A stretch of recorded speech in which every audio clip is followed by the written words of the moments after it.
That's what we like to see. We got our first razor clam.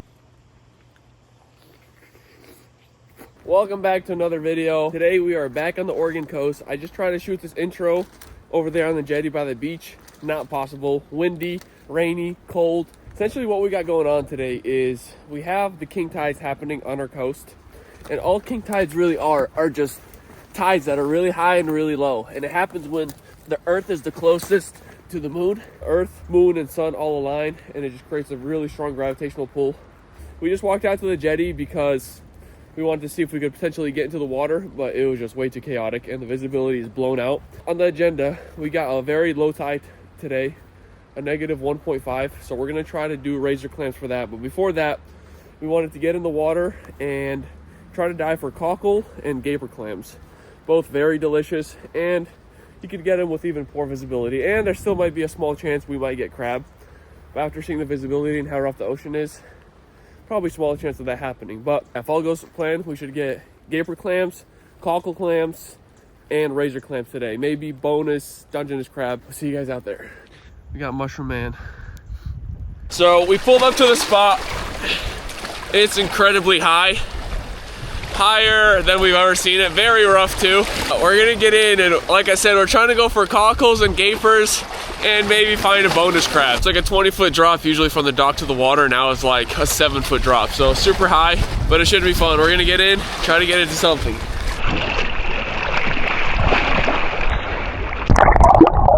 Oh yeah.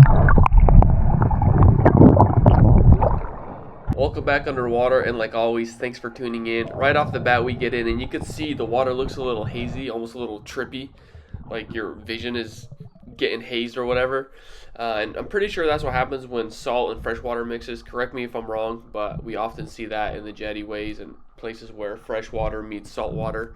But once we got down there, typically finding gaper clams and cockle clams is pretty easy. You can see them on the bottom. Gaper clams have little turtlenecks that stick up. And cockles are flush, but they have like a straw-like top, so you can see both. Gaper clams, they typically sit a lot deeper, anywhere from like 12 to 18 inches. And cockles, they sit right under the sand, so they're very easy to grab. And we get down there and we see no sign of gaper clams, cockles, nothing. And I mean, it makes sense. Super big tide exchanges, king tides, it's hammering, the swell has been big all week.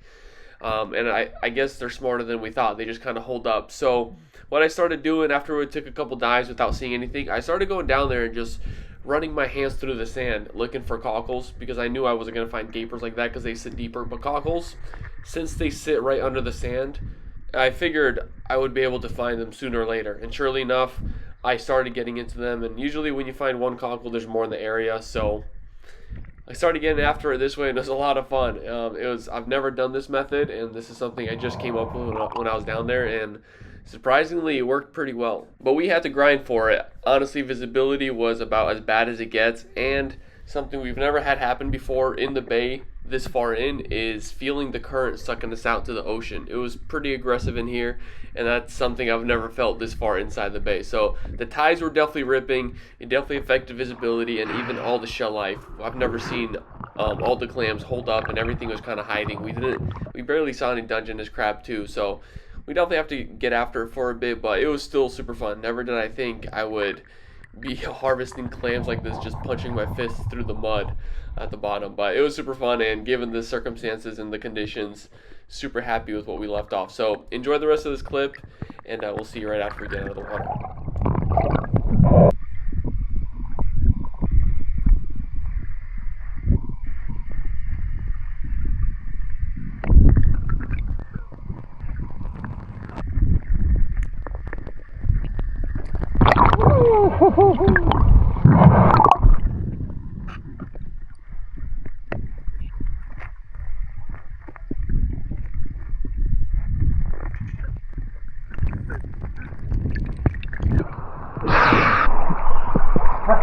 You see that tree going down? Yeah.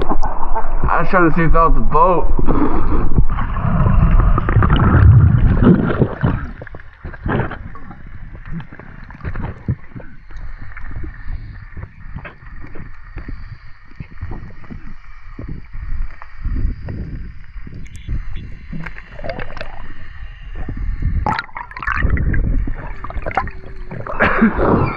Straight pitch black down there. That was wild. So that's a wrap. Some bull kelp though. We're gonna try to give it a taste test right now. See if it passes the vibes.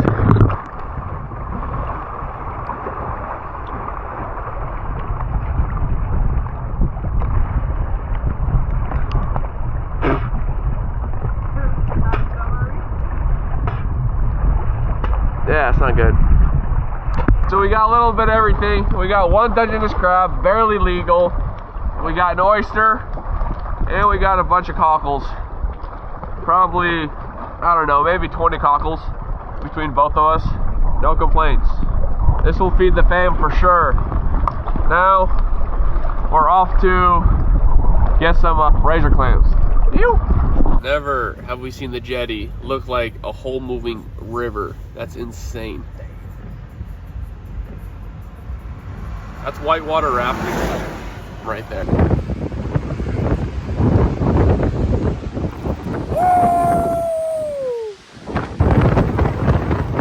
Yo! Big nose! Hey, that's a big nose!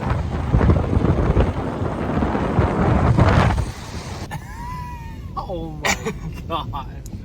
So we're pulling up to the beach right now. It's straight up blowing sideways. That is hilarious, dude. We found life. There's some clammers out there. So we're gonna send it. It's literally probably blowing. This is the last time you guys will probably hear me talk. It's blowing probably 30 miles an hour steadily, if not more, with gusts and raining sideways. So Damien's first to go. Oh my god. Dude, it's blowing so hard. The whole car is just shaking back and forth.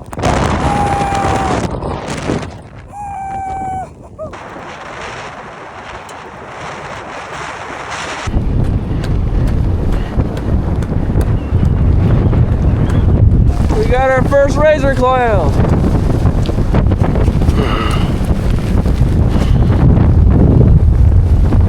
Did you see more than one hole? Yeah. But we just went out for like 30 minutes and it's blowing out of control. Like I said 30 at first, it's definitely blowing more than 30. I'm a kiteboarder, so I can read wind just a little bit, and that's every bit of 40 to 50 miles an hour. Like it's insane. It blows you off your feet. Now, we only got, in 30 minutes, only got one clam that Damien found. I got two, fool. You got two? Oh, shoot. Okay, so we got two. But we're gonna go to a different spot, try to find a little more of a sandbar, because that wind blowing across the floor makes it really difficult.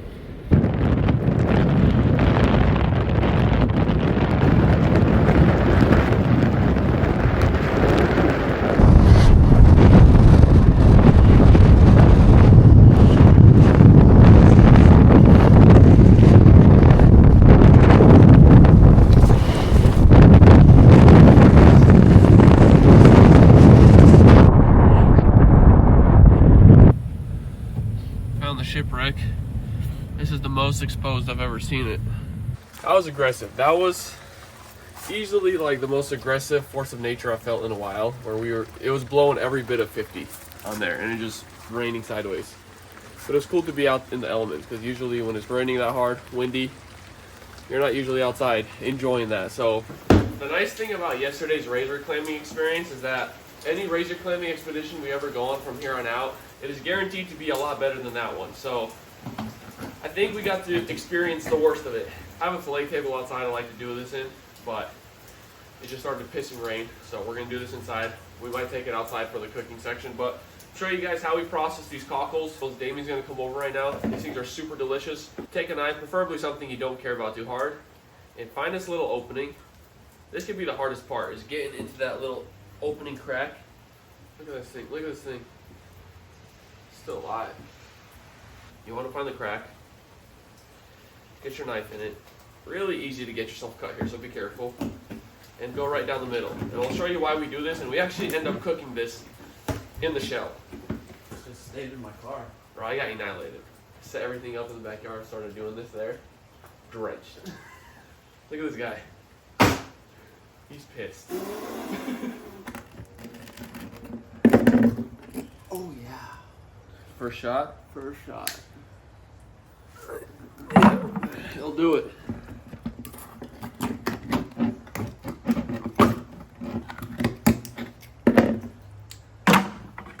Next, you want to take all this poop out of here. Just finesse it out with your thumb. And then you want to get this brown stuff out. You don't have to be too tedious here. You want it to look something like this. And it's fine if it's not perfect. We're going to give it one more rinse. You just take the stuff out. What you want the clams to look like after. We doubled up most of them, so it takes up less space on the grill. So if we cracked a cockle, we would take one half of it and dump it into here. So I'll show you guys what the next step is. Here's the Dungeness crab from yesterday, and then here's our 3 beat up razor clams that we worked very hard for last night. I don't know how they got so beat up, but Dungeness crab are going in for 7 minutes. And then Damien's about to go crazy on the cockles. We got egg batter. I put a little Old Bay in here, and we got some batter mix. You want to put a little bit of egg batter in each shell, and then a little bit of secret sauce on top. Whatever your flour of choice is. Jeff, Damien, what are the vibes? Hi. Just take your little contraption and flip it upside down. Let the heat do the rest. It's gonna look a little bit like this.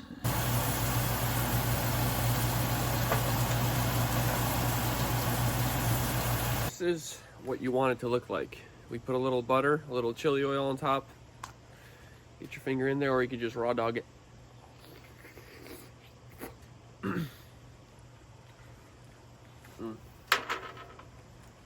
That's remarkable work. 10 out of 10 clam. Had a lot of clams. One of the best recipes.